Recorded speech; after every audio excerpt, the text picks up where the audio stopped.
Hello అందరికీ. ఇంకా మేమైతే శ్రీశైలం మల్లికార్జున స్వామి దర్శనం అయిపోయాక మేమైతే రిటర్న్ వస్తున్నాం. అలాగే ఏమేమి చూసామో మీరు కూడా మాతో చూసేయండి. ఇంకా మనం అయితే దగ్గరికైతే వచ్చేసామన్నమాట. ఛత్రపతి శివరాజ్ మహారాజ్ గారి ఇక్కడైతే ఉందన్నమాట. ఒక ఆశ్రమం టైపు. ఆశ్రమం అంటే ఆశ్రమం కాదు. ఇంకా ఇక్కడికైతే మేమైతే వచ్చాము. లాన్కి అయితే మా పిల్లలు ఎలా పరిగెడుతున్నారో. ఫుల్ ఎండాకాలంలో వెళ్ళామా. ఇంకా లాన్కి అయితే టికెట్ తీసుకుని అయితే ఎంటర్ అయిపోయాము. ఇంకా ఛత్రపతి శివాజీ మహారాజు క్రీస్తు శకము 1630 ఫిబ్రవరి 19న మహారాష్ట్రంలోని పూణే జిల్లాలో ఉన్న శివనేరి కోటలో జన్మించారు. ఆయన తల్లిదండ్రులు జిజాబాయి షాజీ భోస్లే. తల్లి జిజాబాయి చిన్నతనం నుంచే శివాజీకి రామాయణం, మహాభారతం గ్రంథాలను చెప్పి ఆయనలో దేశభక్తిని, ధర్మాన్ని రక్షించాలని పట్టుదలతో పెంచారంటండి. ఇంకా ఇక్కడ చూసారా ఫోటోలు కూడా. అసలు నిజంగా ఆ రోజుల్లో ఏమైందో ఏంటో మనకి పూర్తిగా అర్థమయ్యే విధంగా ఉన్నాయి. ఇక్కడ కింద కూడా చాలా వివరంగా రాసి అయితే పెట్టారనమాట. నాకైతే చాలా హ్యాపీగా అనిపించింది. మా అన్నయ్య వాళ్ళైతే వెళ్ళి వీడియో కాల్ చేసి అలా చూపించారు. ఇంకా నేనైతే రియల్గా అయితే వెళ్ళాను అనమాట. చాలా బాగుంది. కేవలం 16 ఏళ్ళ వయసులోనే శివాజీ గారు తన మొదటి కోటను జయించి తన జైత్రయాత్రను మొదలుపెట్టారంటండి. కొండన రాజ్గఢ్, పురందర్ వంటి అనేక కోటలను తన వంశం చేసుకున్నారండి. పెద్ద సైన్యం ఉన్న మెపులను, ఆదిల్ షాహీలను ఎదుర్కోవడానికి ఆయన అడవులు మరియు కొండలను చాటున దాగి మెరుపు దాడులను చేసి గెరిల్లా యుద్ధంత్రాన్ని ఉపయోగించేవారండి. చూసారు ఇక్కడ చాలా మటుకి మనకి ఆ రోజులు ఎలా జరిగినాయో అవన్నీ ఇక్కడైతే కనిపిస్తున్నాయండి మనకి. అలాగే కింద కూడా ఏ ఫోటోకి ఆ ఫోటో వివరంగా తెలుగు, అలాగే ఇంగ్లీషు, హిందీ ఇవన్నీ రాతలైతే ఉన్నాయండి. శివాజీని అంతం చేయడానికి వచ్చిన బీజాపూర్ సర్దారు అఫ్జల్ ఖాన్ను తన దౌత్యం మరియు చాకచక్యంతో ప్రతాప్గఢ్ యుద్ధంలో మట్టుపెట్టారండి. మొఘల్ చక్రవర్తి ఔరంగజేబ్ ఆహ్వానం మేరకు ఆగ్రా వెళ్ళిన శివాజీని ఆయన గృహ నిర్బంధంలో ఉంచారండి. అయితే ఎంతో చాకచక్యంగా పండ్ల బుట్టలతో దాగి అక్కడి నుండి తప్పించుకొని మహారాష్ట్రకు చేరుకున్నారంటండి మన ఛత్రపతి శివాజీ గారు. అసలు నిజంగా చాలా గ్రేట్ కదా. అసలు క్రీస్తు శకం 1674లో శివాజీ మహారాజ్ రాయ్గఢ్ కోటలో ఛత్రపతి పట్టాభిషేకం చేసుకున్నారండి. ఇంకా మేమైతే లాన్ అయితే చూసామన్నమాట. ఇక్కడ పార్కు కూడా చాలా అంటే చాలా అద్భుతంగా ఉంది.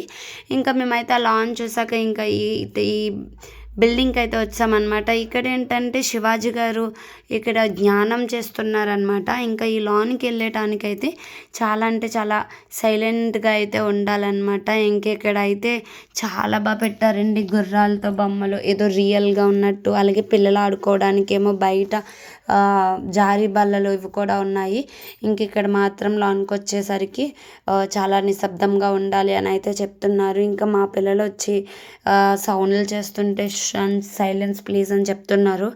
నాకైతే ఫోన్ అంత క్లారిటీ లేదనమాట. ఎందుకంటే ఎండకి ఆ గ్లాసులో కనబడట్లేదు. ఇది ఏంటో నాకు అర్థం కాలేదు కానీ 4 పక్కలా ఉన్నాయండి ఇవి. అలాగే అక్కడ రాసి కూడా పెట్టారు. మాకు చదివేంత టైం లేదని చెప్పి నేనైతే వీడియో తీసుకుని అయితే వచ్చాను అనమాట. మీరు కూడా చూడండి. ఇంకా మనమైతే చాలా అంటే చాలా బాగా అసలు మనకు చెప్పాలంటే చాలా బాగా హ్యాపీనెస్ అయితే అనిపిస్తుంది. ఫోనుల్లో చూడడము, వాళ్ళు చూపించారు వీళ్ళు చూపించారు అనడం కన్నా మనమే రియల్గా వెళ్ళి అవి చూస్తే చాలా హ్యాపీనెస్ ఇస్తుంది కదా. అలా అయితే నాకు ఈసారి అయితే జరిగిందండి. ఇంకా మా పిల్లలు వచ్చి బయట అయితే ఆడుకుంటాము అన్నారు. సరే మంచి ఎండ ఉంది వెళ్ళండి బాబా అని చెప్పి నేనైతే పంపితే అసలు ఎలా కాలిపోతున్నా సరే వాటిలో నుంచే జారుతున్నారనమాట. అసలు ఇంకా మనమైతే చెప్పలేమన్నమాట. ఇంకా మనమైతే అక్కడి నుంచి వచ్చేసాం. ఇంకోండి శ్రీశైలం టెంపుల్ అయితే బయట నుంచి అయితే ఎలా అయితే ఉంటుందో ఇంకా మనమైతే రిటర్న్ అయితే వెళ్ళిపోయామన్నమాట.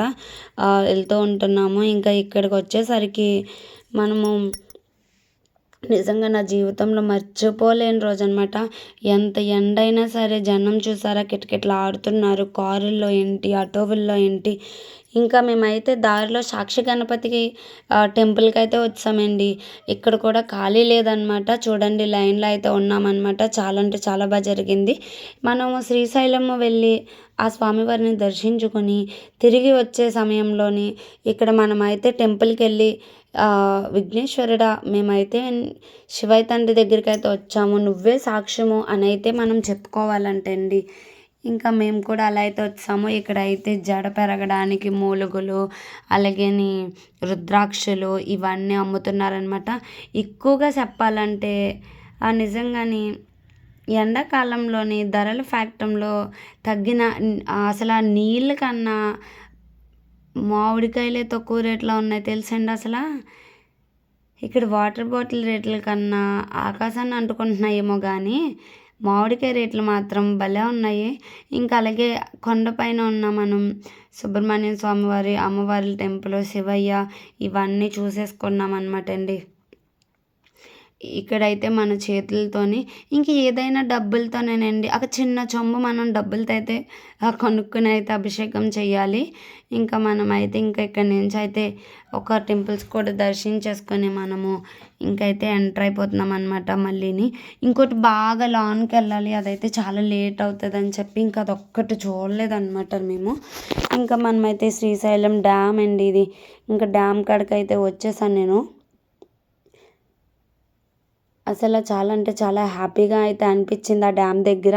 చూసారా మేమైతే వెళ్ళింది ఎండాకాలం కాబట్టి వాటర్ అయితే తక్కువగా ఉన్నాయి. అటు సైడ్ కొండ చూసారా, అవన్నీ రోడ్ అనమాట. వామ్మో ఇటు నుంచి చూస్తే ఎలా ఉందో కానీ అటు సైడ్ వెళ్ళేసరికి అసలు మ్యాప్లో కూడా గజిబిజి గజిబిజిగా అయితే ఉన్నాయి అన్నమాట. ఇంకా మేమైతే దగ్గరికి అయితే వచ్చేసామన్నమాట. ఇంక ఇక్కడికి వచ్చేసరికి చాలా అంటే చాలా హ్యాపీనెస్ అయితే అనిపించేస్తుంది. ఇదేంటో తెలుసా, సరిహద్దు వంతెన బ్రిడ్జ్ అండి. డ్యామ్ దగ్గర ఉన్న వంతెన. దీన్నే బార్డర్ అని అంటారు. ఇప్పుడు మేము వెళ్తున్నాం కదా, అటు సైడ్ ఏమో తెలంగాణ, ఇటు సైడ్ దాటుతున్నాం కదా అది వచ్చి ఆంధ్ర. నిజంగా ఆ వంతెనం కాడికి వచ్చేసరికి ఎంత హ్యాపీనెస్ అనిపించిందో తెలుసా అండి. ముఖంలో ఎంత హ్యాపీనెస్, భలే హ్యాపీగా అనిపించింది. ఎందుకంటారా, ఈ వంతెనకు అటువైపు తెలంగాణ, ఇటువైపు ఏమో ఆంధ్రప్రదేశ్. ఒక్క వంతెన 2 రాష్ట్రాలు. భలే ఉంది కదా ఫీలింగు. ఇంకా నేనైతే ఈ వంతెనమే తీస్తున్నాను అనమాట. ఎందుకంటే చాలా హ్యాపీగా ఉంటుంది అనమాట. నేనైతే చెప్పాలంటే ఆంధ్ర నుంచి తెలంగాణ వెళ్ళి తెలంగాణ నుంచి ఆంధ్ర టెంపుల్కి అయితే వచ్చానన్నమాట. అనుకోకుండా అయితే మాకు జరిగింది దర్శనం. ఇంక ఇక్కడ పక్కన ఉంటే ఇంకా మేమైతే తిరిగి వంతెనం దాటాక ఇక్కడైతే కిందకైతే వచ్చామన్నమాట. చూసారా వాటర్ ఇంకా దగ్గర నుంచి అయితే చూడొచ్చు కొంచెం గంగమ్మ తల్లిని అని చెప్పి. ఇంకా చిన్నాన్ని అయితే నేను రాను అని చెప్పారు. పెద్దదైతే పడుకుంది. హాసిని నేను అయితే వచ్చామన్నమాట అక్క వాళ్ళతో కలిసి. వాటర్ కూడా చాలా లోనికి వెళ్ళిపోయినాయి. ఎన్ని మెట్లు ఉన్నాయోనండి బాబు. ఆ మెట్లన్నీ దిగి వచ్చి చూసారా డ్యాము ఎక్కడో చిన్నగా వాటర్ అయితే కారుతున్నాయి అన్నమాట కింద. ఆ టీవీల్లోని ఈ వార్తల్లోని ఈ శ్రీశైలం డ్యామ్ ఇలాగా అలాగని చెప్తారు కదా వాటర్ ఎక్కువైపోయినాయి అని. మేమైతే ఎండాకాలంలో వెళ్ళాం కాబట్టి ఇలా చూసాము. ఇంకా మళ్ళీ బయలుదేరుతున్నాం అన్నమాట అడవి ప్రాంతంలోకి. ఇక్కడ మనకి ఇది కూడా ఉందండి, పార్క్ టైప్లో ఉంది. అలాగే ఇక్కడ దీన్ని ఏమంటారు, జూ పార్క్ టైప్లో ఇక్కడ కూడా పార్క్ అయితే ఉందన్నమాట. ఇంకా మేమైతే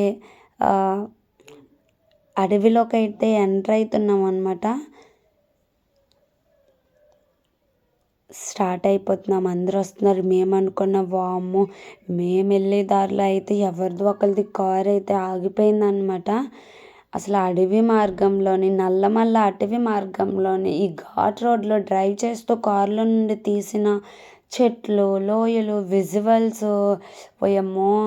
ఇక శ్రీశైలం కొండలు దిగుతుంటే ఆ దట్టమైన అడవి మార్గంలో ప్రయాణం భలే థ్రిల్లింగ్గా ఉంటుంది కదండి. నిజం చెప్పాలంటే కొంచెం భయం కూడా వేసింది, కొంచెం ఏంటి చాలా భయం వేసింది. కానీ ఆ నేచర్ని చూస్తుంటే ఆ భయం కూడా మజా ఇస్తుంది అనమాట. ఇంకా ఒక్క సీట్లో 3 అయితే కూర్చున్నాము. ఇంకా వెనకాల ఇంకొకది కూర్చుని ఏడుస్తుంది, అది కూడా నా దగ్గరే కూర్చుంటానని చెప్పి. ఇంకైతే అడవి ప్రాంతం నుంచి అయితే బయటకు అయితే వచ్చాము. ఇంకా అక్కడైతే ఆపి మంచిగా ఇక చల్లబజ్జీ, అలాగే చట్నీ, ఆనియన్స్ వేయించుకొని ఇంకా దిగలేదనమాట మేము. అన్నయ్య అయితే ఇచ్చుకొని మాకైతే ఇస్తున్నాడు. కార్ డోర్ ఓపెన్ చేస్తే కోతులనమాట. ఎన్ని కోతులో! ఈ కోతులు ఎక్కడైనా ఉంటాయి అనుకోవచ్చు. కాకపోతే నాకు భయం పోలేదు. ఎందుకంటే మా ఊర్లో చాలా కోతులుంటాయి. ఆ భయం మాకు అలా ఉండిపోయింది. అలాగే ఒక అప్పడం కూడా ఇచ్చుకున్నాడండి. అప్పడం కూడా తినేసామనమాట. చాలా బాగుంది. పెద్దగా ఉంది అప్పడము. ఇంక చూసారా, ఇంకా స్టార్ట్ అయిపోయామనమాట. హైదరాబాద్ అయితే చేరుకున్నాము. ఇంకా ఫ్రెష్ అయిపోయి ప్రసాదం దేవుడి కాడ పెట్టేసి దండం పెట్టేసుకున్నాం. ఇదండి మన వీడియో. మీకు నచ్చితే లైక్ చేయండి, షేర్ చేయండి, సబ్స్క్రైబ్ చేయడం మర్చిపోవద్దు. థ్యాంక్స్ ఫర్ వాచింగ్ వెనహాస్ని world. Don't forget to subscribe. వీడియోలో కొంత కామెంట్ చేసేయండి.